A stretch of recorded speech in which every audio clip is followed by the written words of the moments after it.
Salam, hörmətli tamaşaçılar, Sağlam Yaşa verilişi ilə yenidən qarşınızdayıq. Yay istirahət mövsümüdür. Amma isti hava, güclü günəş şüaları, dənizdən və hovuzdan istifadə, eləcə də qidalanmadakı diqqətsizlik bəzən sağlamlığımız üçün ciddi risklər yarada bilir. Bəs biz yay mövsümündə sağlamlığımızı necə qoruyaq? Bugünkü verilişimizdə də elə məhz bu mövzu ətrafında bəhs edəcəyik. Mövzumuzla bağlı studiyamızın qonağı isə həkim-terapevt Dilarə Abdullayevadır. Həkim, xoş gəlmişsiniz. Xoş gördük. Minnətdarıq gəldiyiniz üçün. Həkim, ümumiyyətlə, orqanizmimizdə yay mövsümündə, yay aylarında hansı fizioloji dəyişikliklər baş verir? Siz də əvvəlində vurğuladığınız kimi fəslin dəyişməsi ilə əlaqədar olaraq hər fəslə uyğun şəkildə orqanizmimizin müəyyən adaptasyon imkanları var ki, biz bunlara fizioloji adaptasyon mövqeylər deyirik. Lakin bəzi hallarda artıq bu fizioloji hal normadan kənara çıxma olanda biz onu xəstəlik şəklində patologiya kimi qarşımıza çıxır. Yay aylarında hava şəraitinin kəskin isti keçməsi nəticəsində orqanizm bu istini kompensasiya etmək məqsədi ilə, yəni orqanizm daxilində yaranan o temperatur fərqini çölə atmaq məqsədi ilə müəyyən fizioloji dəyişikliklər baş verir. Bunların ən başlıcası, ən başında duranı su-duz mübadiləsində baş verən dəyişikliklərdir ki, özünü tərləmə kimi bir özə verəcək.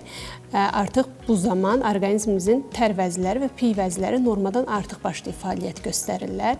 Eyni zamanda da biz temperaturu xaricə tarazlığı qorumaq üçün xaricə vermənin bir yolu bədən səthi vasitəsilə o tarazlığı qorumaqdır ki, belə olan halda dövr eləyən qanda qan damarları genişlənir ki, genişlənmə nəticəsində temperaturu daha sürətlə çölə verə bilsin və nəticə etibarilə də qan damarları genişləndiyinə görə bu özü də gətirib ürək-damar sistemində müəyyən dəyişikliklərə çıxardır. Belə olan halda ürək döyüntümüz dəyişir, ürək döyüntülərinin sayı arta bilir və eyni qaydada da damarlar genişləndiyinə görə nəticə etibarilə də orada bir təzyiq fərqi yaranacaq. Necə soyuqdakı damar daralır, təzyiq qalxır, əksinə belə olan halda da damarlar genişləndiyinə görə arterial təzyiqlərdə daha çox düşmə halları müşahidə olunacaq. Bəlli bir səviyyəyə qədər orqanizm bunu kompensasiya eləyir və biz belə deyək də, yəni xəstəlik halı ilə qarşılaşmırıq. Lakin bu temperaturun həddindən artıq yüksək dərəcələrə çıxması və bizim o yüksək temperatura məruz qalmağımız artıq xəstəlik halına gətirib çıxardır. Bəs kimlər üçün təhlükəlidir bax bu isti havalar? İsti havalar kimlər üçün təhlükəlidir dedikdə, müəyyən bir qrup deməli populyasiya var ki, ümumiyyətcə isti hava onlar üçün daha çox risk doğurmaqdadır. Bu kateqoriyaya biz daxil edirik daha çox başda da fizioloji prosesləri vurğulayanda dediyimiz kimi birinci yerdə dayanır ürək-damar xəstələri. Xroniki xəstəliyi olan şəxslərin əksəriyyəti üçün risklidir yüksək temperaturlar, amma ürək-damar xəstələri, xüsusən 65 yaşın üstündə olan şəxslər, xroniki böyrək yetməzliyi varsa xəstələrin, çünki biz fiziologiyasını danışanda dedik ki, su-duz mübadiləsi pozulur, tərləyirik, tərlədikcə çox maye itirməklə yanaşı bizim oradakı mikroelement səviyyəmiz də dəyişir və bu da gətirəcək böyrək yaxşı qanlanmayacaq və xroniki bir böyrək xəstəsi olan şəxsin daha da ağırlaşmasına səbəb ola bilər. Ona görə böyrək yetməzliyi olan xəstələr üçün xüsusi riskdir. Bundan başqa şəkərli diabet xəstələri riskli kateqoriyaya aiddirlər.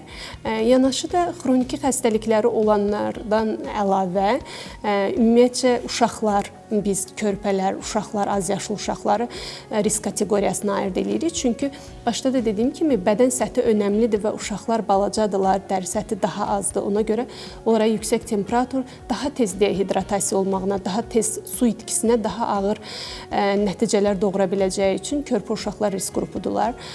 Bundan başqa hamilələr risk qrupudurlar. Çünki orada da yenə eyni qaydada fizioloji bir proses gedir. Dölün də deməli oksigen ehtiyacı var, temperatur dəyişməsi ananın oksigenə olan ehtiyacını dəyişir, qan dövranı dəyişir və nəticə etibarilə orada çətin bir situasiyalar yaşana bilər. Ona görə bu populyasiyadan olan şəxsləri xüsusilə onlara çağırırıq ki, yəni diqqətli olmalıdırlar. Təşəkkür edirəm. Həkim, su itkisi dediniz.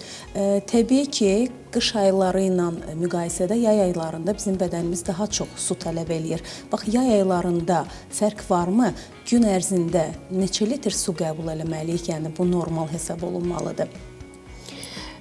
Qidalanmamızın başlıca punktu sudur. Ona görə həmişə deyirik, su həyatdır. Həqiqətən də su həyatdır. Yəni, görürsünüz, bəzi insanlara deyirik ki, məsələn, mən xəstələrimə gələndə deyirəm ki, 1-2 gün yeməməklə bir şey olmaz, amma maye qəbulunun axsadılması çox ciddi problemlərə gətirib çıxarda bilər. Burada biz nə təklif eləyirik xəstələrimizə və yaxud da ki, ümumiyyətcə insanlarımıza?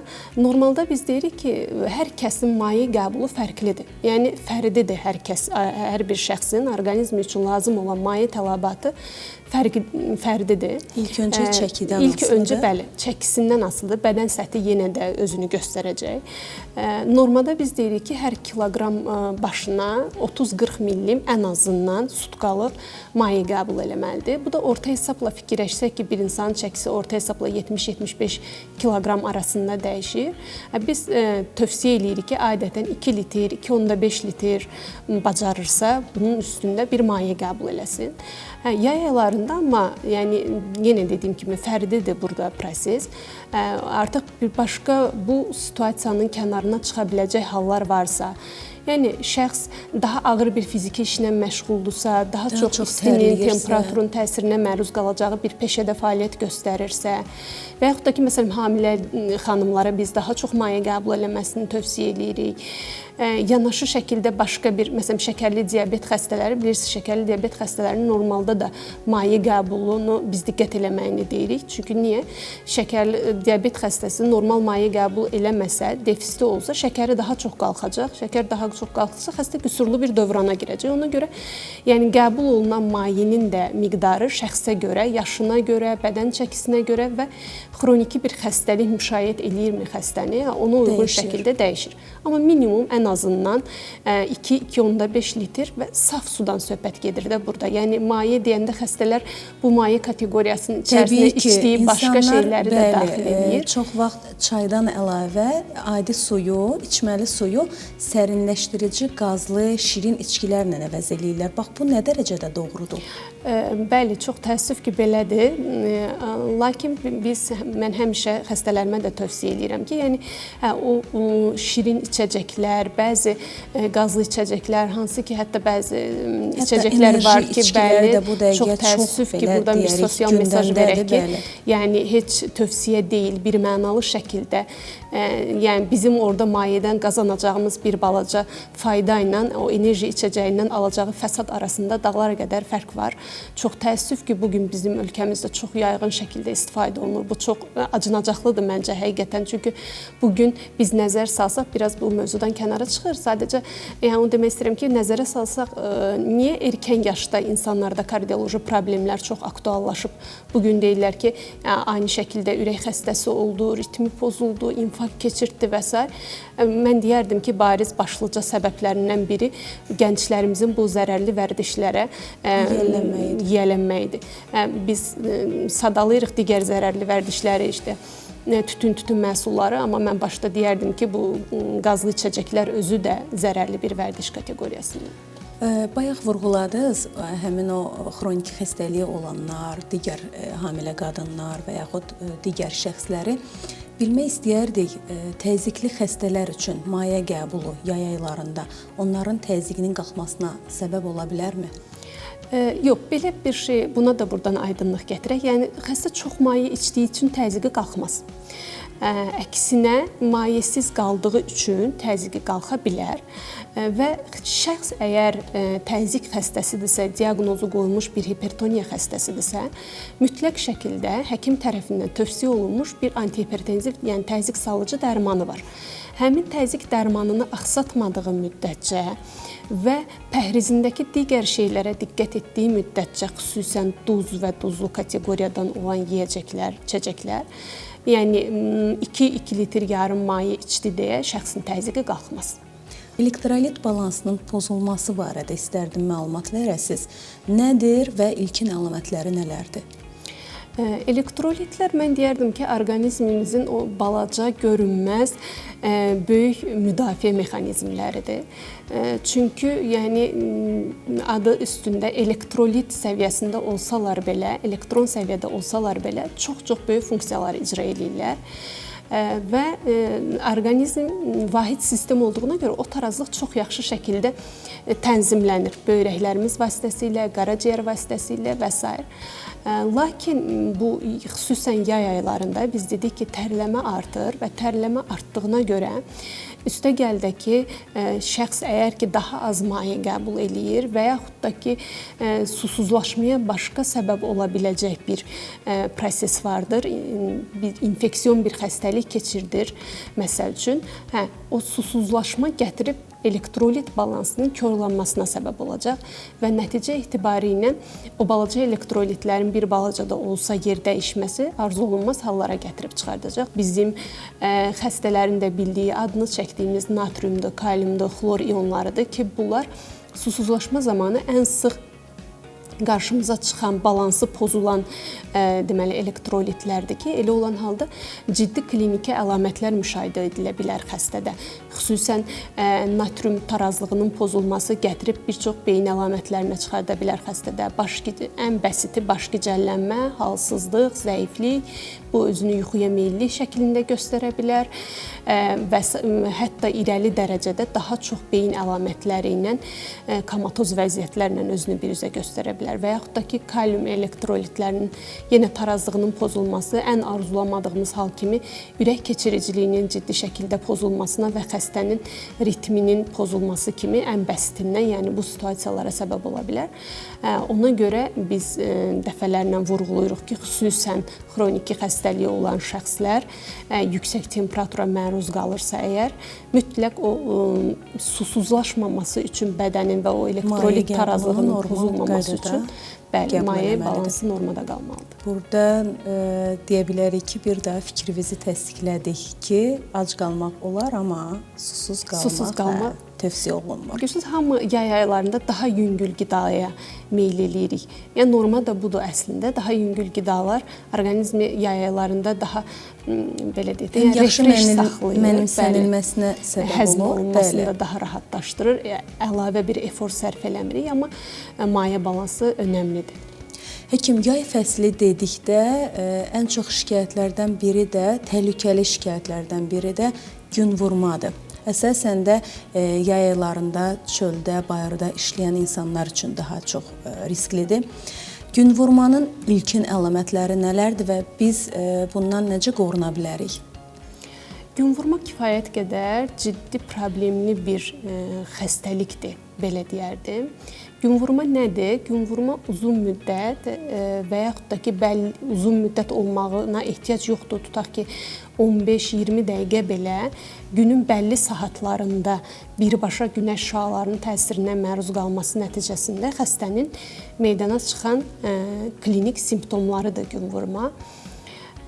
Başlıca olaraq daha çox xəstələr nə şikayətlərlə gəlir? Halsızlıq, ürək bulanma, baş gicəllənməsi, qusma. Daha irəli hallarda qıcolmalar ola bilər xəstədə, beyin əlamətləri inkişaf eləyə bilər. Yüksək temperaturun ani şəkildə çox yüksək dərəcələrə qədər qalxması və dirəncli bir temperatur olması, yəni xəstənin 39-40 dərəcələrə qədər temperaturunun qalxması və asan-asan düşməməsi ki, ən qorxduğumuz hissələr, yəni o dirəncli temperaturların yaranması və beyin əlamətlərinin görünməsidir xəstədə. Nə edə bilərik? Qorunma tədbiri nədir deyə necə müdaxilə edirik? Yəni, birincisi, gün vurmaya məruz qalmamaq, önəmli olan budur. Bunun üçün günəşin o zərərli şüalarından qorunmaq. Mümkündürsə, həmin saatlarda çölə çıxmamaq. Yox, əgər heç cür mümkün deyilsə, siz qeyd elədiyiniz kimi şəxsin işi ilə əlaqədar olaraq, peşəsi ilə əlaqədar olaraq, həyat fəaliyyəti məcburdursa, həmin saatda çölə çıxırsa, ən azından qoruyucu tədbirlər olaraq, məsələn, birbaşa günəş şüalarının başına təsir etməməsi üçün gündən qoruyucu şapkalardan və yaxud da ki, papaq istifadə eləyə bilər şəxs. Birbaşa gözə təsir eləməmək üçün günəş şüalarının eynəklərdən istifadə oluna bilər və həmin vaxtda maye qəbulu, təbii ki, susuz qalmamaq. Yox, əgər ki, olduğu bu situasiya ilə qarşılaşdıq, hiss eləyir ki, şəxs özündə gün vurma əlamətləri var. Elə olan halda dərhal deməli, daha sərin bir yerə keçirtmək lazımdır həmin şəxsi. Vardısa, əgər üzərində daha qalın paltarlar vardısa, həmin paltarları seyrətmək lazımdır, nazikləşdirmək lazımdır. Daha sonrasında maye dəstəyinə başlayıb, bu da oral xəstə maye qəbul eləməsi tövsiyə olunur. Bütün bunlara baxmayaraq, əgər xəstənin şikayətləri keçmirsə, artıq daha irəli bu sadaladığım arzu olunmaz şikayətlər görürsə, şəxs mütləq təcili tibbi yardıma məlumat verilməli və lazım gəldiyi təqdirdə xəstəxanaya müraciət olunmalıdır. Yay mövsümü dedikdə ilk ağla gələn istirahət məkanlarıdır. Təbii ki, hovuzlardan istifadə, dənizə getmək, dənizdə çimmək. Təəssüflər olsun ki, bəzi məqamlarda gigiyena qaydalarına əməl etmədikdə hovuzlardan istifadədən sonra müəyyən xəstəliklərə ya yoluxuruq və yaxud müəyyən infeksiyalara yoluxuruq. Hovuzlardan istifadə qaydası ilə bağlı istəyərdim məlumat verəsiniz. Bir də hovuzlardan hansı infeksiyalara yoluxmaq mümkündür? Qeyd elədiyiniz kimi, yay ayları sərinləmənin bir yolunu da biz hovuzda dənizə getməklə, suda daha çox vaxt keçirtməklə axtarırıq. Təbii ki, bu normal haldır. Və xüsusən də yay aylarında hər kəsin istirahət günlərinin təsadüf eləməsi, məzuniyyət tarixlərinin və xüsusən uşaqlarda artıq məktəblər və s. daha çox orada bir kütləvi hovuzlarda, istər dənizdə kütləvi bir sıxlıq müşahidə edilir. Bu səbəbdəndir ki, və sıxlığın da olduğu yerdə təbii ki, o sanitar qaydalar bəzən gözlənilməyə bilir. Normal halda, məsəl üçün, deyə bilərik ki, bu hovuz gündəlik şəkildə dezinfeksiya olunursa, bəzən o kütləvi sıxlıq hesabına o dezinfeksiyalar axsadıla bilir. Elə olan halda da çox təəssüf ki, arzu olunmaz nəticələrə gətirib çıxardır. Başlıca olaraq bu səbəbdəndir ki, yəni istifadə etməmişdən qabaq istirahət seçim zamanı mütləq həmin o gigiyenik qaydalara riayət olunub-olunmadığını diqqət eləmək lazımdır ki, həmin hovuzda gigiyenik qaydalara riayət olunurmu? Məhz hansı gigiyena qaydalarıdır bu sadaladıqlarınız? Hansı gigiyena qaydaları? Həmin suyun ən önəmlisi suyun təmiz olmasıdır və suyun təmiz olmasını necə bilərik? Yəni, qapalı hovuzdursa, təbii ki, orada önəmlidir xlorlanırmı o su? Xlorlanıb təmizlənirmi? Filtrləri normaldırmı? Və yəni o hovuza kimlər girir? Məsələn, yəni uşaqların girdiyi hovuz ayrı olmalıdır, yetişkinlərin girdiyi hovuz ayrı olmalıdır. Təbii ki, böyüklərin girdiyi hovuza biz valideynlərə deyirik ki, yəni uşaqların aparılması biraz ehtiyatlı olmaq lazımdır ki, oradan yeni bir infeksiya qapmasın deyə. Gigiyena dedikdə bəsit, yəni biz gözlə görülə bilən şeyləri vətəndaş görə bilər, onlara diqqət eləyə bilər. Bunlara əgər diqqət olunmasa nə ola bilər? Vurğuladığımız kimi oradan artıq infeksiya ilə, oradan xəstəlik ilə geri qayıdacaq. Hovuzdan ən çox keçən infeksiyalar daha çox hallarda o təmiz olmayan su ilə keçdiyinə görə birincisi dəridə özünü biruzə verən dəri infeksiyalarıdır. Xüsusən göbələk infeksiyaları ki, çox belə deyək də, yəni yayılmağa meyilli infeksiyalardır və çox təəssüf ki, biraz müalicəsi də uzun müddət çəkir, səbr tələb eləyir, yəni sadəcə bir dənə bəsit bir şeylə idarə oluna biləcək şey deyil. İşte orada gigiyenanı qorumaq önəmlidir. Ən azından, məsələn, o dəri infeksiyaları ilə rastlaşmamaq üçün hovuza girdi, amma hovuzdan çıxandan sonraki qoruma tədbirləri də önəmlidir. Mütləq şəkildə duş almaq, şəxsin özünün olmalıdır, ayaqqabısı da, dəsmalı da və s. digər gigiyenik vasitələri də mütləq şəkildə. Hovuzdan çıxdıq, nəm paltarla qalmamasını tövsiyə edirik vətəndaşlara daha çox. Çünki nəm olan yerdə göbələk infeksiyası və onun müqabilində digər infeksiyalarında artıb çoxalması üçün şərait yaranır. Dəriyə təması və nəticə etibarı ilə də infeksiya mənbəyidir. Və duş aldıqdan sonra mütləq şəkildə o yaxşıca qurulamağı tövsiyə edirik. Xüsusən büküm nahiyələrini, xüsusən uşaqlarda barmaqlarının arasını, qollarının altını valideynlərə həmişə tövsiyə edirik ki, yəni büküm nahiyələrini duş aldıqdan sonra da yaxşıca qurulamaq lazımdır ki, ehtimaldır, yəni mümkün olsa belə olmasın deyə. Çünki həmin nahiyələrdə yenə də nəm qaldıqda infeksiya artma ehtimalı yüksəkdir. Və xlorlu su adətən dəridə biraz quruluq yaradır və quruluq yaratdığına görə də dəri quruya bilər, çatlaya bilər, oradan yeni bir infeksiya qapa bilər xəstə.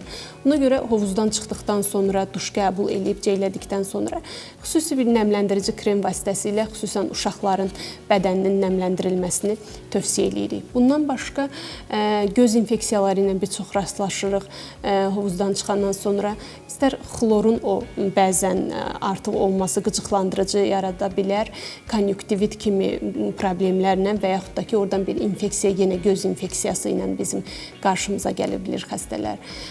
Qulağa dola bilər, qulaq iltihabı, otit kimi, xarici qulağın iltihabı kimi proseslərlə biz görə bilərik xəstələri ki, görürük daha çox.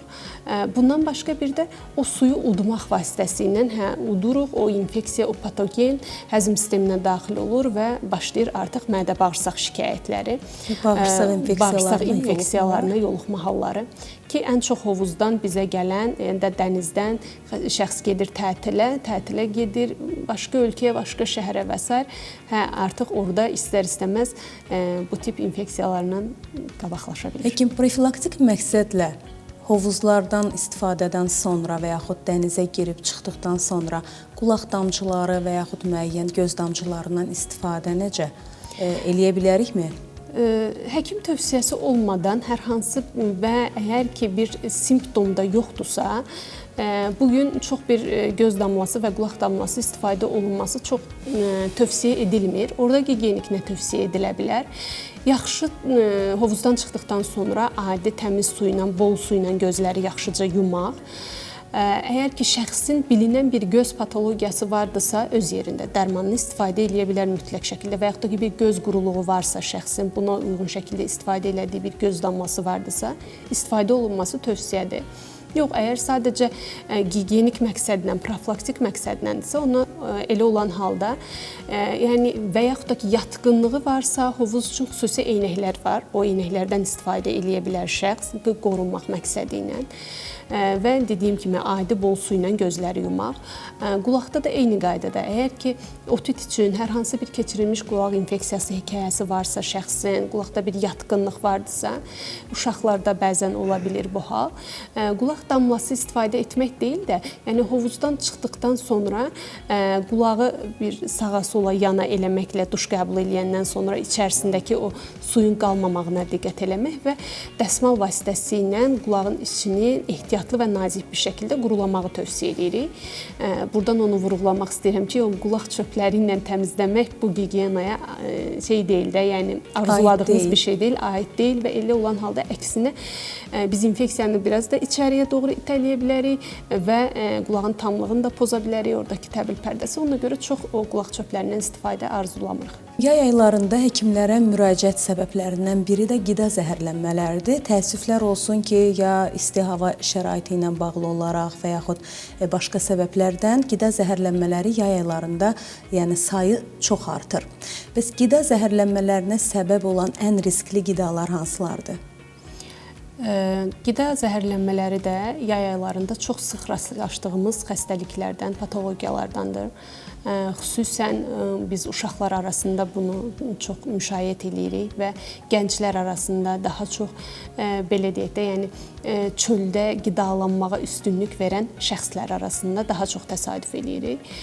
Qida zəhərlənmələrinin başlıca səbəbi nədir desək, yay aylarında biz dedik ki, temperatur yüksək olur və hər hansı bir patogenin inkişaf etməsi üçün temperaturun 8 dərəcədən çox olması yetərlidir ki, o patogen orada inkişaf eləsin.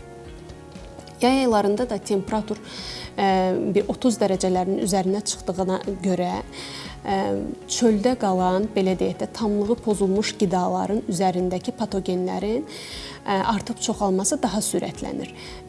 Biz daha çox qida zəhərlənməsinə səbəb olan patogenlər arasında, məsələn, mən salmonellanın, stafilokokun adını çəkə bilərəm ki, onlar temperatur yüksəldikdə hər 20 dəqiqədən bir artıb çoxalır və artıq 1 saat sonra əvvəl onun üzərində tutaq ki, bir patogen var idisə, artıq 1 saat sonra hər 20 dəqiqədən bir sürətlə artıb çoxaldığına görə milyonlarla ştamp yaranır onun üzərində və ona görə belədir ki, biz deyirik ki, ən azından yəni 1 saat belə risklidir. Bəzi qidalar üçün ümumiyyətcə çöldə saxlanması risklidir, amma bəzən deyirik ki, 1 saata qədər yəni minimum 1 saat çöldə qala bilər bir qida ki, əks halda zəhərlənmə riski çox yüksək olur.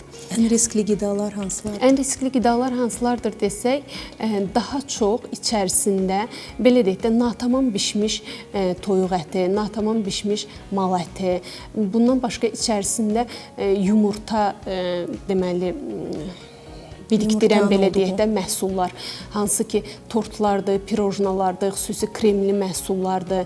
Bundan başqa hazır salatlar, xüsusən mayonezli salatlar ki, bunlar da tez sıradan çıxmağa, tez belə deyək də zəhərlənməyə gətirib çıxarda biləcək qidalar çərçivəsindədir. Süd məhsulları içərisində olan ki, onların da tez sıradan çıxma ehtimalı yüksəkdir. Ona görə məsələn bəzən biz dondurmalar ki, çöldə olan dondurmalardır və yaxud da ki, şəxs alır, maşında saxlayır, 1 saat sonra aparır, qoyur dondurucuya, sonra yeyir.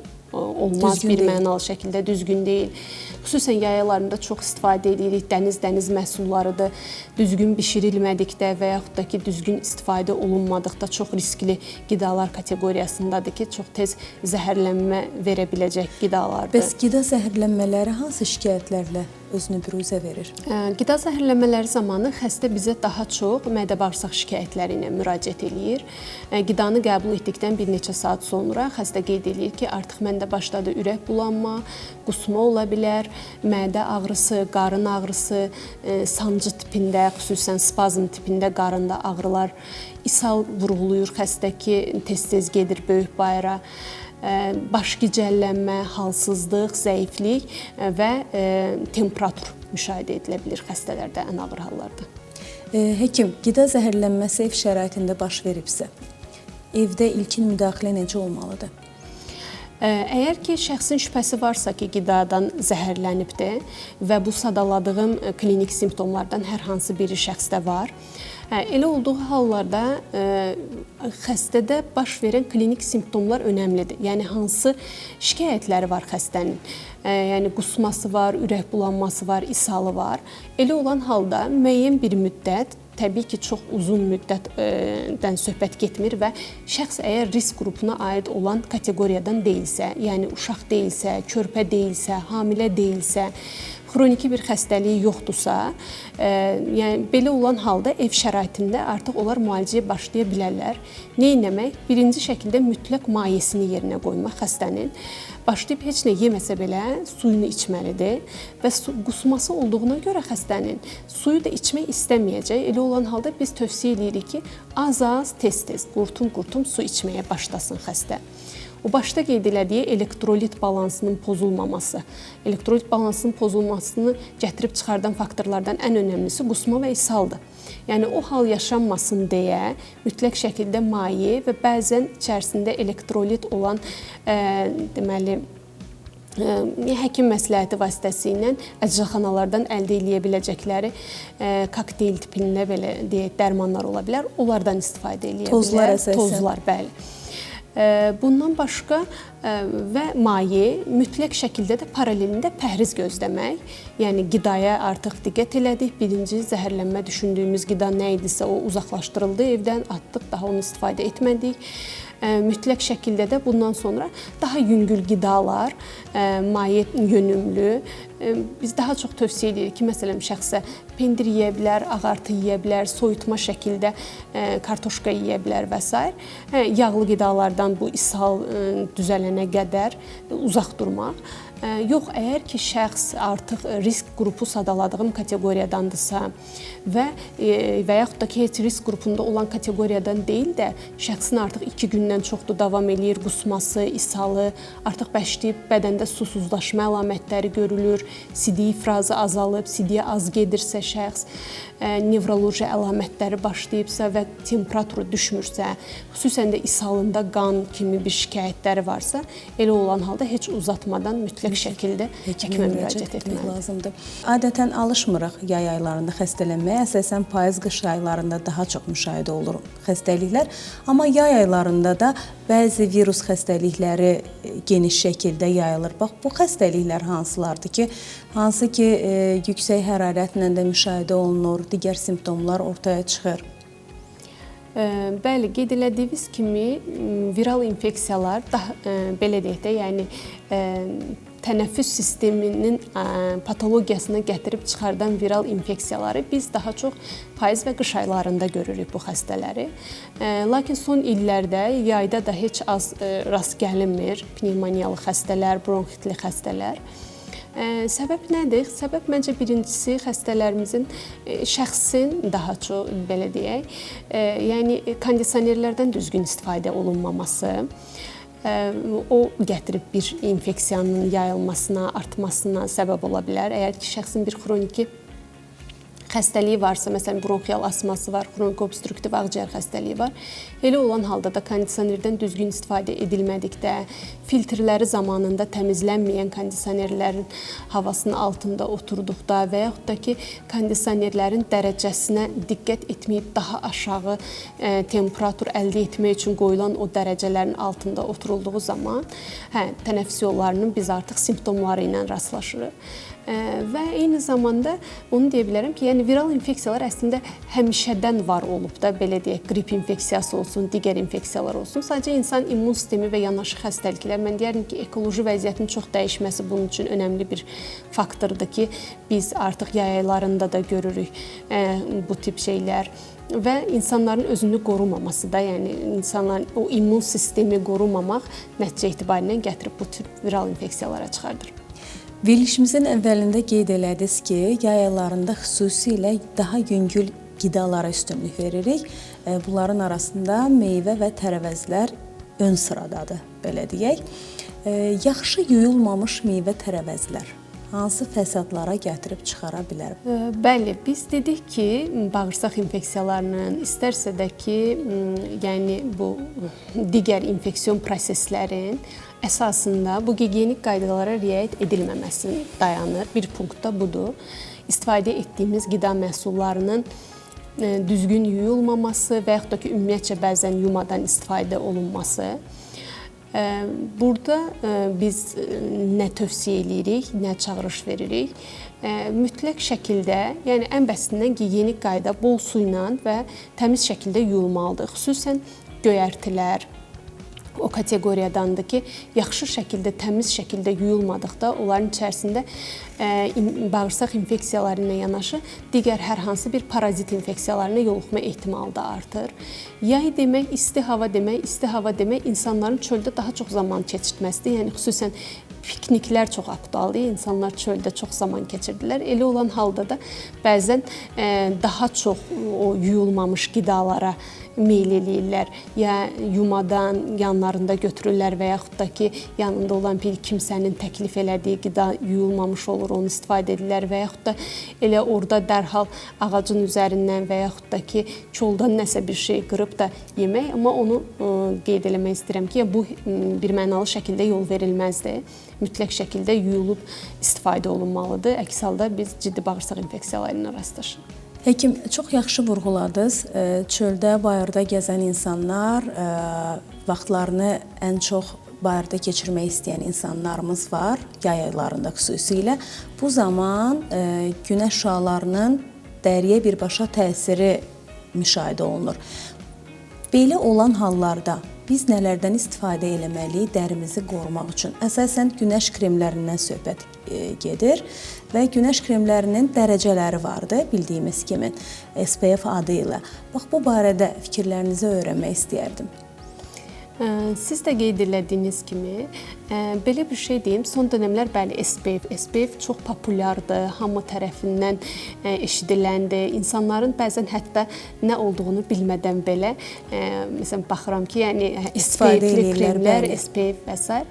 Mahiyyəti nədir bəs SPF-in? Belə bir şey deyim, biz dedik ki, günəş şüalarının bir çox fəsadlarından danışdıq. Ən böyük fəsadlarından biri də günəş şüalarının birbaşa dərimizə təmas etməsidir. Normalda dəriyə birbaşa təmas etməsi nəticəsində dəridə bir sıra patologiyalar yarada bilir. Amma ən sıx rast gəlinən dəri patologiyalarına biz günəş yanıqlarıdır, ağır hallarda günəş şüaları dəri xərçəngi yarada bilir. Bundan başqa fotoqocalmaya gətirib çıxardır. Bu qadınlar üçün daha belə deyim də maraqlıdır. Çünki günəş şüalarının təsiri nəticəsində dərimizdə olan o kollagenlər zədələnir. Kollagen liflər zədələndiyinə görə artıq başlayır dəridə qocalma əlamətləri müşahidə edilməyə. Bəs SPF-in nə funksiyası var? SPF yəni günəşdən qoruyucu faktor deməkdir bizim dilimizə tərcümə etdikdə. Və onu vurğulamaq istəyirəm ki, SPF normalda ultrabənövşəyi B şüalarından qoruyur dərini əslində. Amma bir də ultrabənövşəyi A şüaları var. Hansı ki, B şüaları yaradır, dərinin sadəcə səthi təbəqəsinə qədər nüfuz eləyə bilir və birbaşa günəş yanığı daha ağır hallarda dəri xərçəngi törədir. Lakin o A şüaları dediyimiz UVA-lar, onlar dərinin daha dərin qatlarına təmas eləyə bilirlər. Və bu səbəbdəndir ki, birbaşa şəkildə dediyim kimi dəridə qocalma və daha uzun fəsadlara gətirib çıxardır o UVA şüalarının dəriyə təması. Ultrabənövşəyi şüalar. Bəli, A şüaları. Belə olan halda biz nə etməliyik? SPF seçəndə nəyə diqqət etməliyik? Bu səbəbdən SPF seçəndə broad spektrum, yəni geniş spektrli olan SPF-lər seçməyə diqqət etməliyik. Hansı ki, o geniş spektrli başlığının altında orada həm UVB, həm UVA şüalarına qarşı, yəni ultrabənövşə B və A şüalarına qarşı qorunma mexanizmi olur o SPF-lərin içərisində. Ona görə də seçim elədikdə mütləq şəkildə üzərinə baxmaq lazımdır. Və oradakı faktorların mahiyyəti nədir? Yəni SPF 15-dən başlayaraq 30-dur, 50-dir, 90-dır, hətta 100 olan bəzi firma məhsulları var. Normalda aparılan araşdırmalar göstəribdir ki, yəni SPF 15-lə 50-nin arasında çox bir fərq yoxdur. 15 də ultrabənövşəyi şüalardan 90%-dən çox qoruyur, 30-da 95% qoruyur. Yəni oradakı faiz etibarı əslində çox azdır. Və kim hansı kateqoriya SPF-i seçməlidir? Orada artıq düşünmək lazımdır. Əgər ki, sən günəş şüalarına daha çox məruz qalırsansa, işin daha çox çöldədirsə, elə olan halda biz yüksək faktorlu SPF-lərdən istifadə olunmasını tövsiyə edirik. Və yaxud da ki, dənizə gedəcəksə, hovuza gedib günəşlənəcəksə, elə olan hallarda minimum 30 üzəri, 50 üzəri SPF tövsiyə edirik. Yox, sadəcə yəni qorunma məqsədi ilə, tutaq ki, günlük rutin həyatında işə, evə gedib gələn birisidirsə, sadəcə həmin müddətdə o günəşlə təmasda olursa, elə olan halda 15-30 faktorda yetərlidir. Bəs, üzr istəyirəm, uşaqlarla böyüklər arasında yəni fərqi bilmək istərdik, yəni kremləri seçərkən? Uşaqlarda nəyə diqqət etməliyik? Birinci 6 ayın üstündə olmalıdır. Yəni 6 aydan aşağı uşaqlara, körpələrə, yeni doğulmuşlara SPF tövsiyə etmir bugün protokol. Hələ ki, indi gələcək necə olacaq bilmirəm təbii ki. Və o uşaqlara da yenə eyni qaydada, əgər ki, dənizə gedəcəksə, çimərlik sezonudursa, elə olan halda 30 faktorun üzərində SPF tövsiyə olunur. 30 yetərlidir. Və nəyə diqqət edirik? Əgər ki, çölə çıxacaqsa, biz planlamışıq artıq çölə çıxacaq, mütləq şəkildə bir 15 dəqiqə əvvəlində artıq SPF-i çəkmək lazımdır. Və SPF-də, məsələn, gündə bir dəfə SPF çəkdim, bu sutqa ərzində məni qoruyacaq. Elə bir şey yoxdur. Təəssüf ki, günəşin təsirinə məruz qalacaqsa, 2 saatdan bir SPF-ləri yeniləmək tövsiyə olunur. Əgər ki, dənizə, hovuza girib çıxırıqsa, girib çıxdıqdan sonra artıq su ilə təmasda olundu, o əvvəlində çəkdiyimiz yuyuldu, getdisə, sonrasında mütləq şəkildə yenidən çəkilməsi tövsiyə olunur. Həkim, bir də fiziki aktivlik barədə istəyərdim fikrinizi alım. Çünki mütəxəssislərimiz, həkimlərimiz, hər kəs bildirir ki, fiziki aktivlik həyatımızda yəni ən mühüm rol oynayan bir amildir. Ona görə yay aylarında xüsusilə də nə zaman idman hərəkətlərindən istifadə, misal üçün, və yaxud idmana getməliyik, amma o zaman kəsimini seçməliyik? Dinamik həyat tərzi çox önəmlidir sağlamlıq üçün. Bugün dünyanın ən böyük bəlalarından biri də adinamiyadır, çox təəssüf ki, yəni hipodinamik həyat tərzidir. Ona görə biz mütləq şəkildə insanları təşviq edirik ki, dinamik həyat tərzində olmaq, xüsusən bəzi kateqoriyalı insanlar, ürək xəstələri və s. Belə olan halda bəs isti yay günlərində nə etməliyik dedikdə, mütləq şəkildə idman eləyəcəyimiz saat çox önəmlidir və idman etdiyimiz yer çox önəmlidir. Birinci, qapalı məkanlarda idman yay aylarında çox da tövsiyə olunmur. Çünki bir var gün vurma dedik, günəşin təsiri, bir də var isti vurma. O qapalı məkanlarda isti vurmaya məruz qala bilər şəxs. Ona görə qapalı məkanlarda çox idman havalanması yaxşı olmayan yerlərdə yay aylarında çox tövsiyə eləmirik. Açıq havada olması daha məqsədə uyğundur. Saat olaraq gəldikdə də xüsusən səhər saatlarında, səhərin çox erkən saatlarında, hansı ki orada artıq günəş şüaları bizim üçün təhlükə doğurmur. Səhər saat 6-9 intervalında və axşam saatlarında artıq o günəşin riskli şüaları getdikdən sonra, xüsusən məsələn mən Naxçıvan üçün deyə bilərəm ki, maksimum saat 7-nin yarısı 7-dən sonra saat 9-a qədər o intervalda biz çağırırıq, deyirik ki, yəni o həmin intervalda fiziki aktivlik olması arzu olunandır. Əks halda səhər saatlarında yoxsa axşam saatlarında? Yəni şəxs əgər ki edə bilirsə, ən yaxşısı səhər saatlardır. Səhər 6-9 arası. Yox, əgər səhər heç cür mümkün olmursa, elə olan halda axşam saatlarına qalacaqsa belə, axşam artıq 18:30-19-dan sonra yenə saat 21:00-a qədər olan intervalda idman etməyini tövsiyə edirik. Həkim, isti vurma ilə gün vurmanın arasındakı fərq nədir və simptomlar eyni olur? Simptomlar demək olar ki, eynidir. Bəli, isti vurma dediyim kimi, yəni qapalı bir məkanda həmin ortamın temperaturunun yüksək olması nəticəsində insanın məruz qaldığı istilikdir. Gün vurma isə birbaşa günəş şüalarının təsirinə məruz qalmaq, açıq havada birbaşa günəş şüalarının təsirinə məruz qalmaq nəticəsində meydana gələn patoloji haldır. Təqribi eyni simptomlarla bir üzə verir. Halsızlıq, zəiflik, temperatur, baş ağrısı, ürək bulanma, qusma və s. kimi şikayətlər müşahidə oluna bilər. Son olaraq tövsiyələrinizi eşitmək istərdik. Bütün bu danışdıqlarımızın yekununda mən onu deyə bilərəm ki, isti yay günlərində mütləq şəkildə bir maye balansımıza diqqət eləyək, su içək, susuz qalmayaq, qidalanmamıza diqqət eləyək, tamlığı pozulmuş qidalardan istifadə etməyək və hovuzdur, dənizdir, istirahətə gediriksə belə mütləq profilaktik tədbirləri gözləməklə istirahət eləyək ki, sonrasında xəstəlik gətirməsin. Həkim, çox sağ olun, minnətdaram gəldiyiniz üçün, ətraflı məlumat verdiyiniz üçün həqiqətən də zövqlə dinlədim. Təşəkkür edirəm sizə. Dəvətinizə görə çox sağ olun. Bugün günün aktual mövzusuna sizin sayənizdə toxunub sosial mesajlar verə bildiyim üçün mən öz adıma sevincliyəm. Təşəkkür edirəm. Belə dəyərli izləyicilər, daha bir verilişin sonuna gəldik, çatdıq və bir daha xatırladım ki, bugünkü verilişimizdə vacib bir mövzuya toxunduq. Yay aylarında sağlamlığımızı necə qoruya bilərik? Hər kəsə sağlam qalın deyib sizdən ayrılıram. Sağ olun, növbəti görüşlərədək.